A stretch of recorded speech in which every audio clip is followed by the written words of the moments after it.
고난, 잃어버린 것을 찾는 것. 다음 주부터 이제 고난 주간이 시작이 되죠. 그래가지고 시작이 되는데 고난 주간을 앞두고 고난에 대한 설교를 한번 해야 되겠다라는 생각을 했습니다.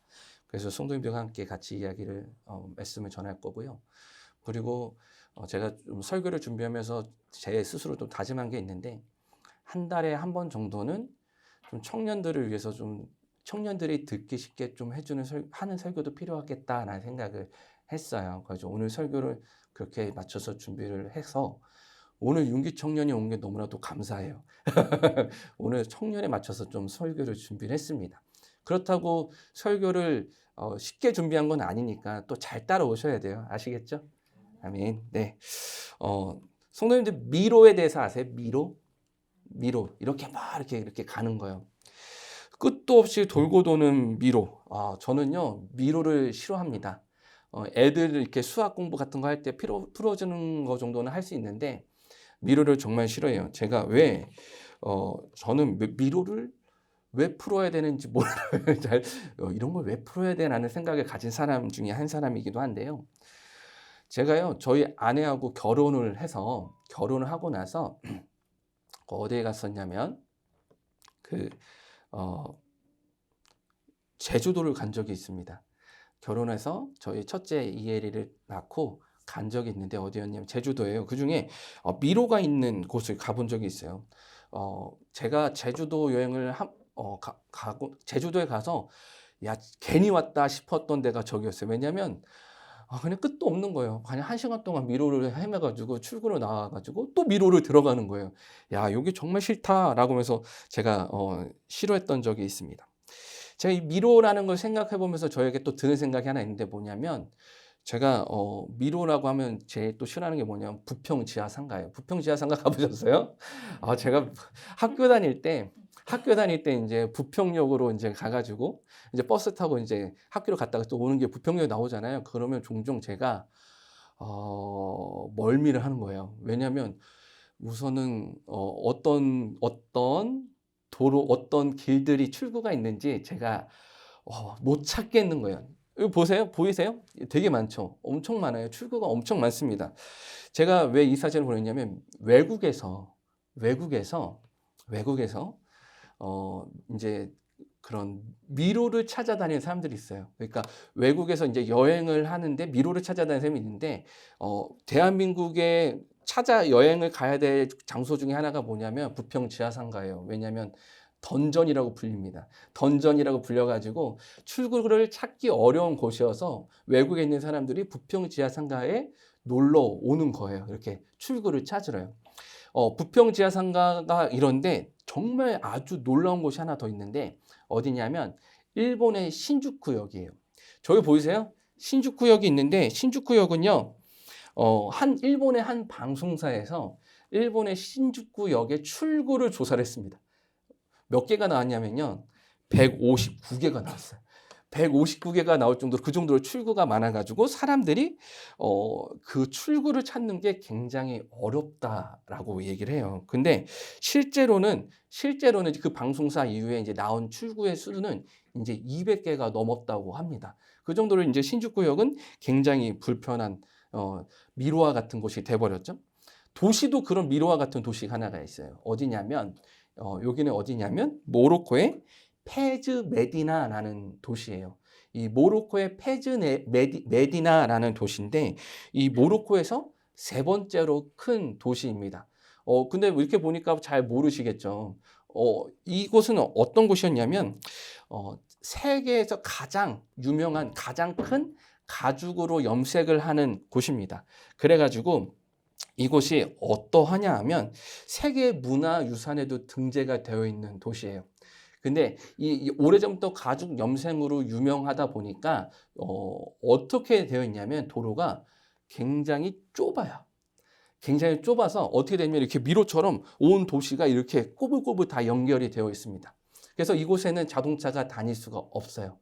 사람이 간신히 지나다닐 수 있을 정도여가지고 여기를 다니려면 노새라고 하죠. 그 당나귀 같은 말 같은 애들을 타고 다녀야 하는 것이죠. 이런 곳이 미로입니다.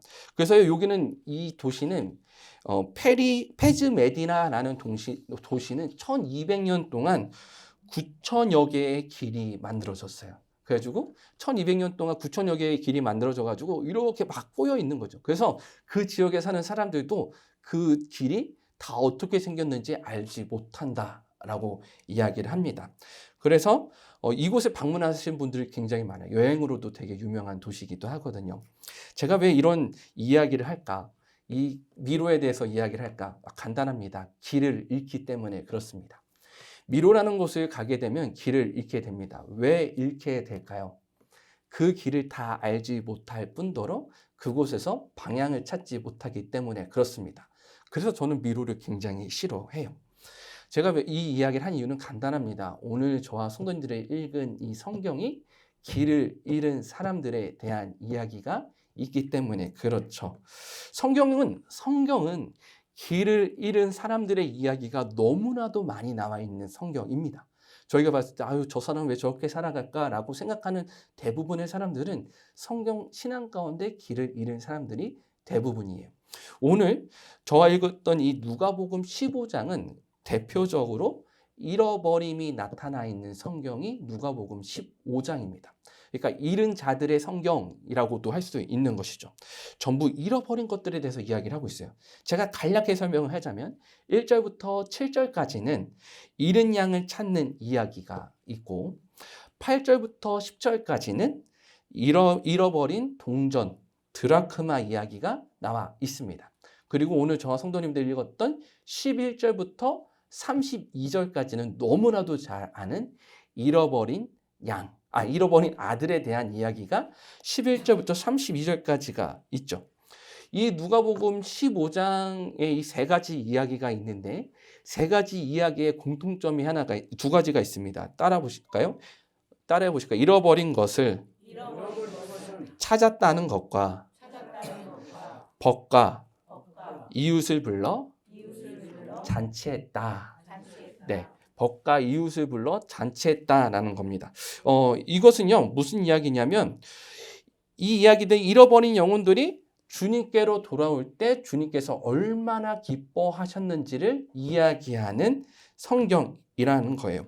이 누가복음 15장의 배경은 이러합니다. 잘 들어보세요. 예수님께서요, 언제나 변함없이 말씀을 전하고 계십니다. 근데 그곳에 누가 찾아오냐면 바리새인들이 찾아옵니다. 아니죠. 바리새인 전에 먼저 세리와 죄인들이 예수님께 나와요. 그래서 그 말씀을 듣는 것이죠. 근데 그런 세리와 죄인들이 나와서 예수님의 말씀을 듣는 모습을 보면서 바리새인들과 서기관들이 이렇게 얘기합니다. 뭐냐면 예수님을 비판해요. 어떻게 비판하느냐? 2절 말씀인데 2절 말씀 한번 읽어보도록 할게요. 15장 2절 말씀입니다. 읽겠습니다. 시작. 바리새인과 서기관들이 수군거려 이르되 이 사람이 죄인을 영접하고 음식을 같이 먹는다 하더라. 아멘.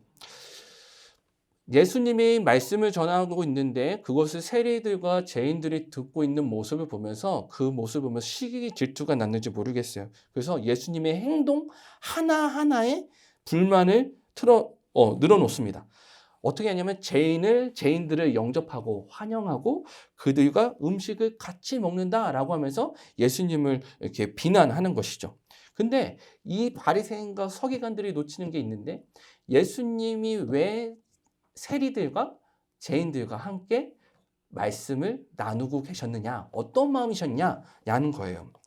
그래서 그 예수님은 그 세리들과 바리새인들에게 어떤 마음으로 그들과 함께 말씀을 나누고 계시는지 저하고 나눴던 이 세 가지 비유를 통해서 이야기를 하시는데 이 잃어버린 비유, 잃은 양의 비유, 잃은 동전의 비유, 잃어버린 아들에 대한 비유를 통해서 이 세 가지 이야기를 하셨는데 이 세 가지 이야기를 간통하는 아주 신앙에 놀라운 것이 하나 있다라는 겁니다. 잘 들어보세요. 첫 번째 이야기 1절부터 7절까지는 잃어버린 양에 대한 이야기잖아요. 이 양을 잃어버린 것이 어디냐라는 거예요. 양을 잃어버린 것이 어디죠? 들판이에요. 첫 번째 이야기 잃어버린 것이 들판입니다. 이곳은 어디냐면 양이 뛰놀아야 하는 곳, 그리고 풀을 뜯어 먹어야 하는 곳, 목자의 돌봄이 있어야 하는 곳이 들판입니다. 근데 그곳에서 양을 잃어버렸다라고 성경은 이야기하고 있어요. 두 번째 이야기 한번 보실까요? 동전을 잃어버린 이야기입니다. 동전을 어디서 잃어버렸을까요? 동전을 어디서 잃어버리냐면 8절부터 10절까지 보면은 집에서 잃어버려요. 동전을 집에서 잃어버립니다. 제가 좀 책상을 어지럽게 씁니다. 그래가지고 제가 가끔씩 제 책상은 이렇게 문이 열려 있으면 너무 죄송해요. 너무 어지럽혀져 있거든요. 우리 유권사님은 씨 웃으시는데 제 책상이 좀 어지럽습니다. 저와 같은 사람이 동전을 잃어버리는 일이 쉽게 일어날 수 있는데 이 말씀은 무엇이냐면 나의 영향력과 나의 통제가 있는 그 가정에서 동전을 잃어버렸다라는 의미입니다. 그래서 이 들판에서 양을 잃어버린 것보다는 집에서 동전을 잃어버린 이야기가 저희들에게 더 크게 다가오게 되는 것이죠. 세 번째는 무엇일까요? 세 번째는 잃어버린 아들의 비유인데 이 아들을 잃어버렸는데 어디서 잃어버렸는지 아십니까? 따라해 보실까요? 가정에서 잃어버리는 거예요. 이 가족 공동체 안에서 아들을 잃어버리는 사건이 생기게 되는 것이죠. 들과 집안에서 이제 양이나 동전을 잃어버리는 것이 이제 당사자의 힘이 개입될 수 없는 상황이었다면, 세 번째 상황은 당사자의 개입이 될 수 있었던 상황이었음에도 불구하고 아들을 잃어버렸다라고 성경은 이야기하고 있는 것입니다. 그러면 저희가 이제 이렇게 봐야죠. 이제 세 번째 이야기에 좀 더 이제 초점을 맞추기 원하는데, 이 세 번째 비유, 잃어버린 아들의 비유는 저희가 너무나도 잘 알고 자주 들어왔었던 말씀입니다. 아시죠? 그래서 잃어버린 아들의 이야기를 통해서 아버지가 잃어버린 것, 그리고 첫째 아들이 잃어버린 것, 그리고 둘째 아들이 잃어버린 것이 무엇인지 또 찾아가 보려고 해요. 그래서 한번 좀 제가 설명을 드릴게요. 이 잃어버린 아들의 비유는 어떤 이야기냐면 한 사람에게 두 아들이 있었습니다. 두 아들이 있었는데 이 둘째 아들이요, 아버지에게 이렇게 얘기합니다. 아버지가 죽으면 물려받을 그 재산을 저에게 좀 미리 좀 주십시오. 제가 그 재산을 가지고 좀 어디서 좀 써야 되겠습니다. 이렇게 얘기를 한 것이죠. 그래서 아버지가 정말 감사하게도 그 죽으면 줘야 될 유산을 미리 주세요. 그리고 그 유산을 받은 둘째 아들은 어딘가로 이제 여행을 떠납니다. 그 재산을 받은 둘째 아들은 먼 나라로 가서 그 재산을 사용을 하는 것이죠.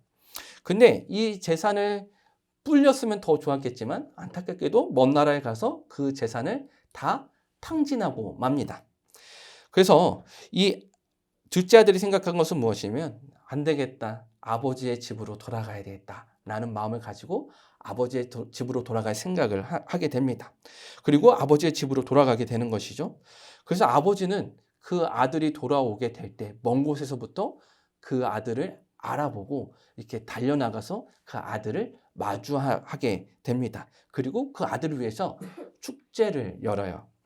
이 소식을 들었던 첫째 아들은 어떠했을까요? 오늘 성경에 잠깐 나와 있지만 분노합니다. 둘째 아들을 돌아왔다는 사실보다 둘째 아들을 위해서 잔치를 벌여주셨다는 그 사실 때문에 첫째 아들은 분노하게 되고 그 소식을 들은 그 이야기 들은 아버지는 첫째 아들을 위로합니다. 이것이 오늘 저와 읽었던 11절부터 32절까지의 이야기예요. 그러면 이제 말씀을 좀 깊게 찾아보기 원하는데 11절부터 32절까지 말씀을 이 말씀 묵상하면서 저에게 가장 먼저 찾아온 질문은 이거예요. 뭐냐면 둘째 아들은 왜 아버지를 떠나려고 했는가입니다. 둘째 아들이 떠나려고 하는 이유는 잘 나와 있지 않지만 몇 가지를 생각해 볼 수가 있어요. 한 4가지 정도 찾아볼 수가 있는데 첫 번째는 새로운 곳에 대한 호기심 때문에 먼 나라를 한번 가보고 싶다라는 그 호기심 때문일 수 있고, 두 번째는 새로운 도전일 수도 있어요. 나 새로운 도전을 한번 해봐야 되겠다라고 생각했을 수도 있고, 세 번째는 아버지의 집이 너무나도 익숙했던 거예요.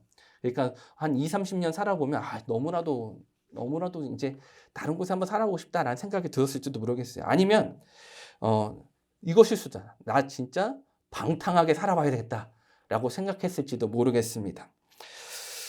둘째 아들은요, 자신이 원하는 바가 분명히 있었기 때문에 먼 나라로 가게 됩니다. 이 네 가지 이유 중에 하나일 수도 있지만 분명한 것은 둘째 아들이 분명히 자신이 원하는 바가 있었고 그 원하는 바를 위해서 먼 나라로 떠났다라는 거예요.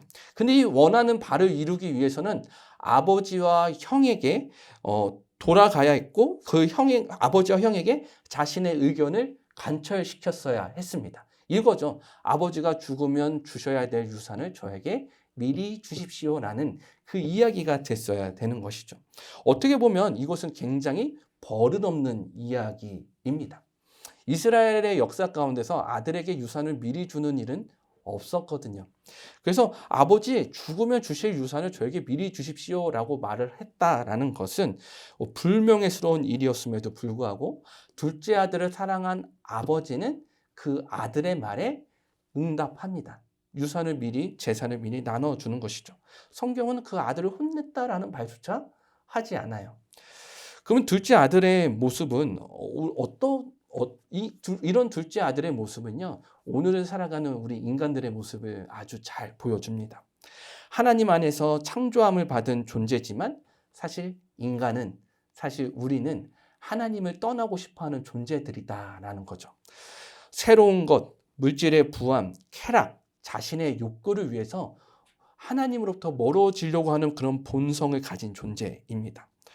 이것이 인간이 가지고 있는 기본적인 본성 중에 하나인 것이죠. 하나님은 인간이 가지고 있는 이 기본적인 본성에 대해서 하나님은 힘으로 바꾸려고 하시기보다는 우리를 기다려주시고 우리의 선택으로 하나님께 나오기를 원하시는 분이시기도 합니다. 그래서요, 오늘 둘째 아들을 보면 이 재산을 형과 나누어 받고 결국 먼 나라로 떠나게 됩니다.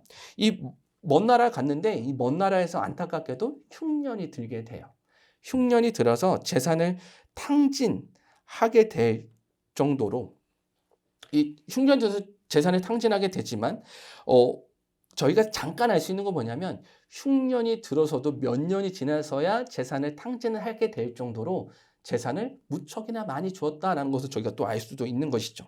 근데 성경은요, 이렇게 얘기하는 것 같아요. 이 장면은 둘째 아들의 방탕함에 대해서 이야기하고 있지만 사실 이 둘째 아들의 그 발버둥이 어떻게 무너짐을 가져오는가를 보여주는 것이다라는 거예요. 다시 한번 말씀을 드리자면 성경은 둘째 아들의 방탕함에 대해서 이야기하고 있습니다. 근데 그 방탕함을 이야기하는 그 가운데는 무엇을 이야기하냐면 우리가 세상의 그 부함과 쾌락과 명예를 위해서 살아가는 우리가 무너질 수밖에 없는 무엇인가를 해보려고 하다가 무너질 수밖에 없는 우리의 모습을 너무나도 잘 보여주고 있다라는 것이죠.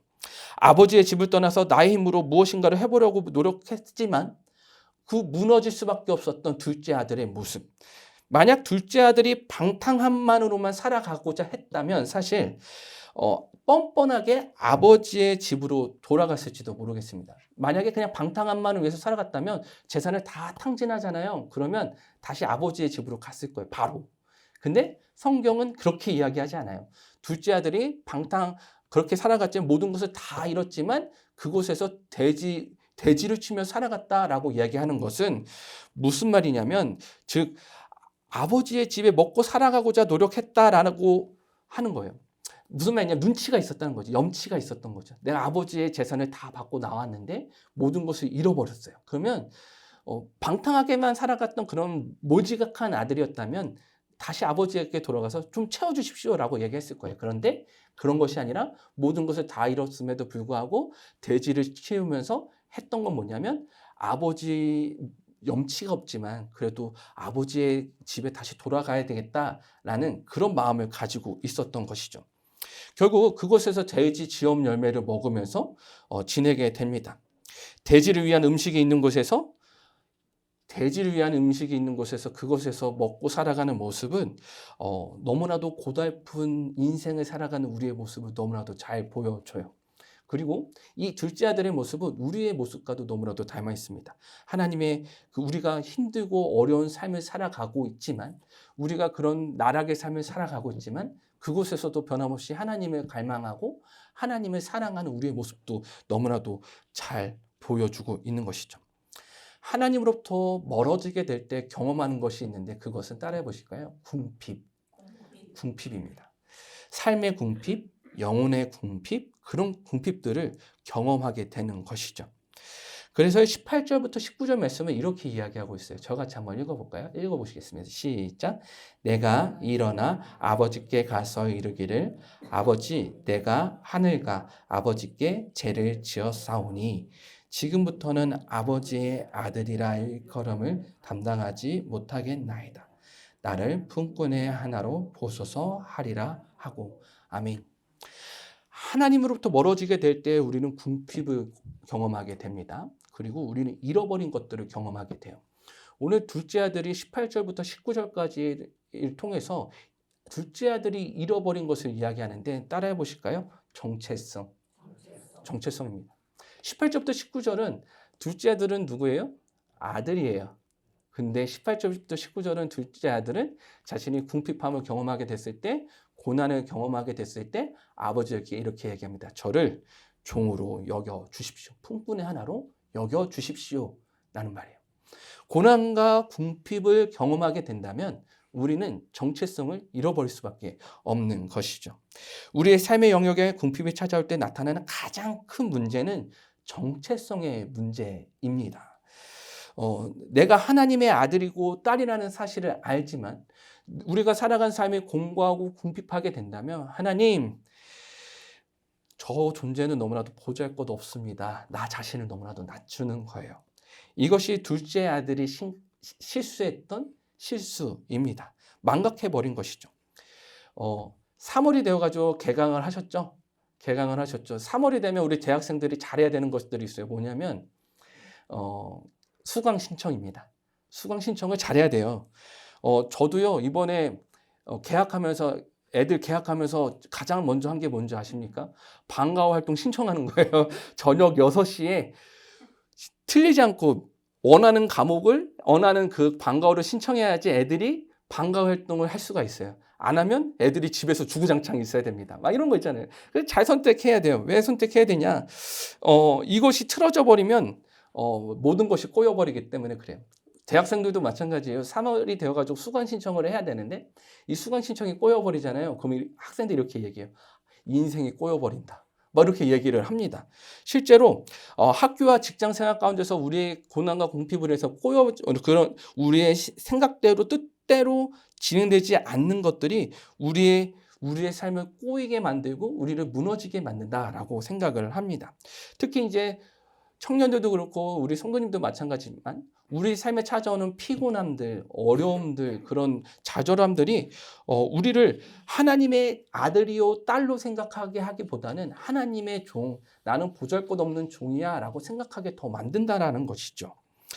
그럴 때 어떻게 해야 될까? 오늘 성경에는 둘째 아들이 선택한 것이 너무나도 잘 나타나 있습니다. 따라해 보실까요? 아버지께 돌아간다. 정체성이 흔들리고 정체성이 무너지고 나의 자존감과 나의 정체성이 무너졌을 때 둘째 아들이 선택한 것은 무엇이냐? 아버지께로 돌아갔다라는 겁니다. 둘째 아들이 했던 것은요, 무엇이냐면 아버지의 집을 생각하는 거예요. 내가 너무나도 힘들고 어려우십니까? 그리고 나의 인생에 너무나도 안타까움을 가지고 있다면 해야 되는 것은 무엇이냐? 아버지의 집을 생각해야 되는 거예요. 오늘 우리에게 생각하는 게 이거예요. 하나님의 전에서는 이랬지. 하나님의 전에서는 이런 은혜가 있지. 하나님의 말씀은 이런 사랑이 있고 이런 은혜가 있지를 생각해야 되는 거예요. 그리고 아버지의 집으로 돌아가야 되겠다라고 다짐을 하는 것입니다. 어렵지만 힘들지만 그럼에도 불구하고 아버지의 집으로 돌아가야 되겠다라고 다짐을 하는 것이죠. 이런 모습은 우리에게도 있어야 합니다. 영적인 무너짐을 경험할 때가 분명히 있습니다. 아시죠? 저도 영적인 무너짐을 경험합니다. 그리고 성도님들도 당연히 영적인 무너짐을 경험할 때가 분명히 있어요. 그럴 때 우리가 해야 하는 거, 변함없이 생각해야 되는 건 뭐냐면 하나님을 생각하고 하나님의 집을 생각하고 하나님의 집으로 돌아가야 되겠다라고 다짐을 하는 거예요. 제가 얼마 전에 그런 설교 드렸잖아요. 어떤 문제가 찾아왔을 때 그냥 바로 반사적으로 나타나게 하는 그런 신앙. 그런 신앙 중에 하나가 무엇이냐면 우리에게 어려움이 찾아온다면 하나님의 집을 생각하고 하나님의 집으로 나아가게 하는 그런 즉각적인 반사가 나타나는 신앙이 필요하다라는 것입니다. 그렇게 하나님의 집을 생각하고 하나님의 집으로 돌아가시는 저와 성도님들 되시길 바랍니다.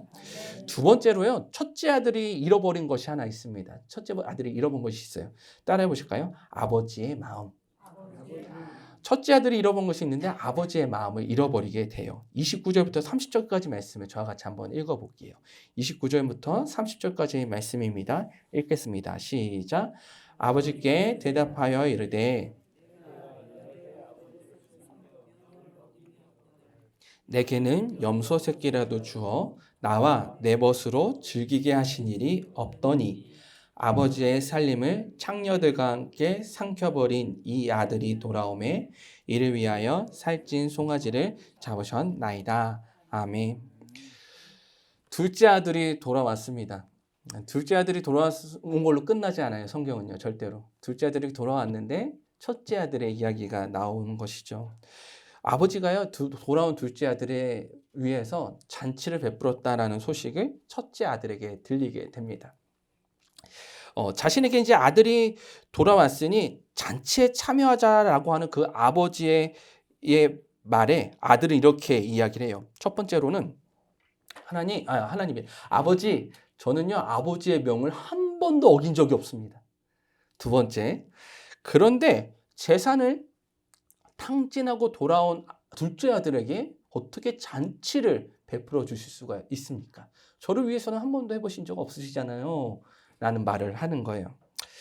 제 이 말씀을 묵상하다 보니까 저에게 서운한 것들이 하나 생각나는 게 있었습니다. 뭐냐면 저는 이제 분당에서 사역을 했을 때 이제 사역을 하는데 신방전 수사님이 오신 거예요. 신방전 수사님이 새로 오셨습니다. 근데 저는 이제 그때 수련 목회자를 하고 있을 때였거든요. 수련 목회자. 근데 그때는 저 할 때는 교회에서 그냥 돌아다니는 의자 있잖아요. 그냥 저기서 가져와라 해가지고 그냥 돌아다니는 의자를 쓰고 책상을 그냥 어디서 주워와서 썼어요. 근데 신방전사님이 오셨는데 신방전사님은 책상을 새로 해주시고 의자를 새로 해주시는 거예요. 근데 별거 아닌데 되게 서운한 거예요. 제가 그때 한 사역을 거기서 한 5년 차, 6년 차 하고 있을 때였거든요. 굉장히 막 서운한 겁니다. 그래서 너무 불공평하다 먼저 씩씩거렸던 적이 있거든요. 또 하나가 생각나는 게 뭐냐면 저에게 여동생이 하나 있습니다. 10살 차이 나는 여동생이에요. 이 동생이 중학생이 될 때 부모님께서 저희 이제 여동생에게 용돈을 주셨습니다. 제가요, 중학교 때 용돈을 얼마 받았냐면 그때 2만 원, 3만 원 받았던 것 같아요. 한 달 용돈이. 근데 그 동생이 중학생이 되니까 용돈을 주시는데 얼마나 주시냐면 7만 원을 주시는 거예요. 10년이 지났지만 아니 물가가 2배 반이 뛴다는 게 말이 됩니까? 억울한 거예요. 그래가지고 저 그때 이제 신학교 날 대학생 때인데 그래가지고 아니 용돈을 왜 이렇게 많이 주냐고 2, 3만 원이면 되지 그렇게 따졌던 적이 있습니다. 그때 뭔가 억울한 거예요. 나는 2, 3만 원 받았는데 쟤는 왜 7만 원 넘게 받아? 하면서 사실 이제 되게 중요하진 않은데 그걸로 굉장히 서운했던 겁니다. 어떻게 보면요, 이 첫째 아들의 마음이 이런 마음 같을 수도 있겠어요. 공평해야 하고 공정해야 될 것 같은데 아버지가 그러지 않는 것 같아 보이는 거죠. 아버지를 떠난 자식을 다시 자식으로 받아준다는 것이 너무나도 힘들었고 너무나도 불만스러웠을지도 모르겠습니다. 근데 저희가 바라봐야 되는 게 있어요. 뭐냐면 이 시각은 누구의 시선이냐? 첫째 아들의 시선이다라는 거예요. 아버지는 사실 어떠냐? 아버지를 좀 바라보게 된다면 아버지에게서는 이것이 사실 중요하지 않은 거예요. 무슨 말이냐면 용돈을 얼마 주는지가 중요하지 않습니다. 왜냐하면 아들이기 때문에 그래요. 딸이기 때문에 그렇습니다. 첫째 아들과 우리는요, 너무 우리 안에 머물러 있어요. 그래서 아버지의 마음을 외면할 때가 너무나도 많습니다. 27절 말씀을 저와 같이 한번 읽어볼게요. 27절 말씀이에요. 읽겠습니다. 시작. 대답하되 당신의 동상이 돌아왔음에 당신의 아버지가 건강한 그를 다시 맞아들이게 됨으로 인하여 살찐 송아지를 잡았나이다. 아멘. 어떠하냐면요. 그 첫째 아들이요. 이렇게 얘기합니다. 아버지에게 얘기할 때 이렇게 얘기해요. 당신의 아들. 당신의 아들이라고 합니다. 첫째 아들은요, 둘째 아들을 나의 동생이라고 이야기하지 않아요. 성경이 이렇게 아주 그런 단어가 그런 걸 보여줘요. 당신의 아들이라고 얘기한다는 건 첫째 아들이 둘째 아들을 자신의 동생으로 인정하지 않는다. 떠나버린 순간 쟤는 떠나버린 애야 라고 이렇게 얘기를 하는 것이죠. 이 첫째 아들의 모습을 보면서 아버지는 어땠을까요? 마음이 아팠겠죠. 이제 자녀들이 있으시잖아요. 첫째랑 둘째가 싸워가지고 쟤 이제 상관없어. 예람자매 줄거람자매 있잖아요. 싸워가지고 혼나겠지만 당연히 서로 이제 안 바꿔야 이렇게 얘기를 한다면 부모의 입장에서 얼마나 마음이 아프겠습니까? 자신의 생각과 자신의 고집 때문에 첫째 아들은 아버지의 마음을 알지 못한 채 자신의 생각과 마음만을 주장하는 것이죠. 이것이 아버지의 마음을 잃어버리게 되는 거예요. 궁핍이, 고난이. 세 번째로요, 아버지가 잃어버리는 것이 또 있습니다. 아버지가 잃어버리는 것도 있어요. 따라해 보실까요? 함께함. 함께함을 잃어버리게 돼요. 무슨 말이냐면 아들들이라고 같이 살아야 되는데 그 고난과 궁핍이 찾아오게 되니까 함께할 수 없는 상황이 돼버리는 것이죠. 31절부터 32절까지 말씀 읽어보겠습니다. 읽겠습니다. 시작. 아버지가 이르되 예 너는 항상 나와 함께 있으니 내 것이 다 내 것이로되 이 내 동생은 죽었다가 살아났으며 내가 잃었다가 얻었기로 우리가 즐거워하고 기뻐하는 것이 마땅하니라. 아멘. 이 둘째 아들이요 떠나 있었으면 더 괜찮았겠지만 둘째 아들이 다시 돌아오게 되는 순간 수면 속에 가라앉아 있던 문제가 떠오르게 됩니다. 무엇이냐면 첫째 아들이 가지고 있었던 문제가 나타나게 된 거예요. 사실 첫째 아들이 아무런 문제가 없었던 것 같아 보이기도 하지만 첫째 아들이 가지고 있었던 그 신앙의 문제, 삶의 문제, 죄의 문제가 떠오르게 되는 것입니다. 아버지의 말을 잘 듣고 둘째 아들이 떠날 때에도 묵묵히 아버지의 옆을 지켰던 첫째 아들이 둘째 아들이 돌아오게 되었을 때 자신이 가진 것, 자신이 누린 것에 대한 그런 인식하는 것 없이 불공평한 대접을 받고 있다라고 이야기를 하는 것이죠. 사실 첫째 아들은 너무나도 풍족한 것들을 누리고 있었어요. 아시죠? 그래서 만약에 둘째 아들도 또 바라보자면 둘째 아들은 실제로 아버지의 곁을 떠났다면 첫째 아들은 아버지의 마음의 곁을 떠난 것과 같습니다. 둘째 아들은 그냥 멀리 떨어져 있었던 거였다면 첫째 아들은 그냥 아버지와 동떨어져 살았던 것과 같은 거죠. 둘째 아들과 첫째 아들 둘 다 잃어버린 아들이었던 거예요. 결국 이 모든 일의 발단은 결국 둘째 아들의 선택으로 나타나게 되지만 아버지는 나타나게 되었지만 둘째 아들과 첫째 아들을 잃어버린 아버지의 모습이 너무나도 잘 나타나 있습니다. 그러면 오늘 성경에는 아버지가 둘째 아들이 돌아올 때에 어디에 나와 있었냐면 집으로부터 먼 곳에까지 나와서 아들을 기다리고 있었다라고 이야기를 합니다. 둘째 아들이 아버지 저 언제 돌아가겠습니다 라고 말을 하지 않았는데 아버지가 그 먼 곳에서 기다리고 있었다라는 것은 무엇을 의미하냐면 첫째 아들과 둘째 아들이 함께 그 안에서 살아가고자 하는 그 아버지의 마음이 너무나도 잘 나타나 있다라는 거예요. 그러면 하나님은요 오늘을 살아가는 우리에게도 동일하게 말씀하고 계십니다. 뭐라고 말씀하시냐면 우리와 함께 하고 싶다. 믿으십니까? 하나님은요 둘째 아들을 그렇게 기다린 이유는 그 사건을 해서 멀어지게 되었지만 둘째 아들이 다시 돌아오게 되는 순간 그 함께함의 시작이 되기 때문에 그래요.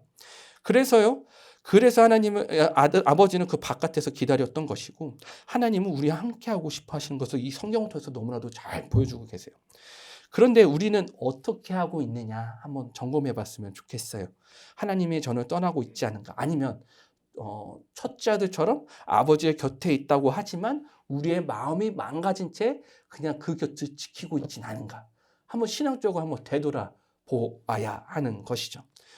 그러면 이제 설교의 결론이에요. 오늘 설교 좀 길었어요. 길었는데도 잘 들으셔서 너무 감사합니다. 오늘 설교의 결론인데 저같이 20절 말씀 한번 읽어보도록 하겠습니다. 읽겠습니다. 시작. 이에 일어나서 아버지께로 돌아가니라. 아직도 거리가 먼데 아버지가 그를 보고 측은히 여겨 달려가 목을 안고 입을 맞추니. 아멘. 제가 아까도 잠깐 말씀을 드렸지만 아버지가 먼 곳에 나와서 아들을 기다린 아버지, 이 아버지의 모습을 20절에 너무나도 잘 보여주고 있거든요.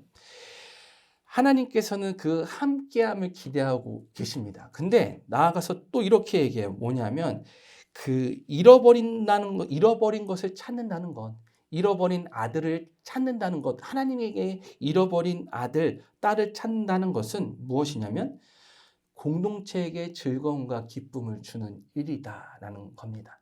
우리의 자녀가 하나님을 멀리 떠났다 돌아오는 것, 우리의 가정 공동체에게 기쁨과 즐거움을 주는 일인 거죠.